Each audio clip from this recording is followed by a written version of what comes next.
I completely disagree with what Israel is doing to Palestine, but to call it apartheid is not only extreme and ridiculous, it is insulting to the people who actually had to experience apartheid. That precise sentiment, in as many words, has been expressed to me many times over the last 3 or so weeks, including by very dear friends. I hesitated to record this video because people who look like me have traditionally been the best at apartheid, which makes you wonder if anyone that looks like me should be talking about this issue at all. But here is the truth. If you disagree with the idea that Israel is an apartheid state, that puts you at odds with every single international human rights organization and leading human rights organizations inside of Israel. Not only this, it puts you in direct conflict with over 900 Israeli scholars, historians, rabbis, and activists who in August of this year published an open letter describing Israel as an apartheid state. Amnesty International, Human Rights Watch, B'Tselem, the leading Israeli human rights organization, have all described Israel's policies in Palestine as apartheid. I think what a lot of people miss in this conversation is that there is a strong internal critique of Zionism and of the state of Israel from within Israel society itself. Often coming from the left, but increasingly coming from the center, there has been a dedicated, progressive effort inside of Israel to rein in the worst instincts of Zionism. And it has failed. Utterly failed. Its failure could almost not be more complete. The second most powerful man in all of Israel is a name by the name of Ben Gvir. He's Israel's Minister of the Interior. He is also a convicted domestic under Israeli law. This man has repeatedly echoed Zionist rabbis who call for the complete ethnic cleansing of the remainder of the Palestinian territories and their integration inside the Israeli state. He was recently recorded handing out to groups of settlers who were headed into the West Bank. Firearms most likely paid for by your tax dollars as an American citizen. So what is happening in the West Bank right now?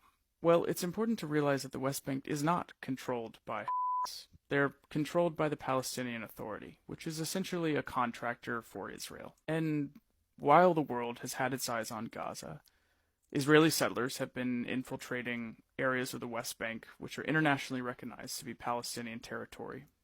And they are Palestinians. 120 Palestinians so far by Israeli settlers, for no other reason than the fact that they were in the way, that they were living on land that the settlers wanted. See, Israel is not a neo-colonial project, it's actually just a colonial project. If you just got activated by this conflict on October the 7th, you were missing a 75-year prequel, which does not excuse, but might explain, the actions of desperate Palestinians recently. Context which might help you understand how individual Israelis might be victims of the recent violence, but Israel is not a victim. Israel is a nuclear superpower.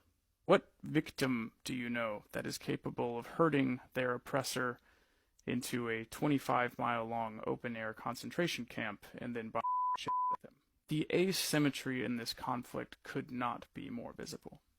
And the best efforts of the most progressive Israelis have failed to stop it.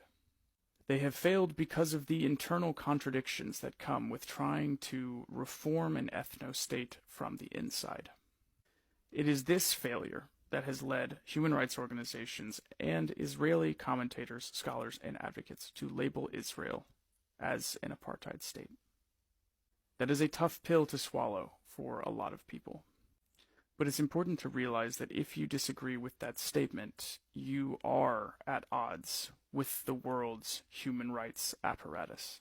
You are standing in opposition to Jewish scholars, rabbis, and activists who have come to this conclusion.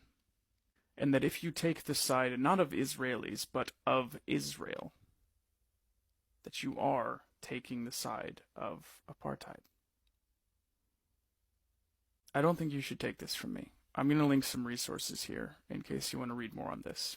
In fact, I encourage you not to take my word on anything. All I would like to do right now is be a compass to point people towards more meaningful research and commentary than I can provide. That's all. Thanks.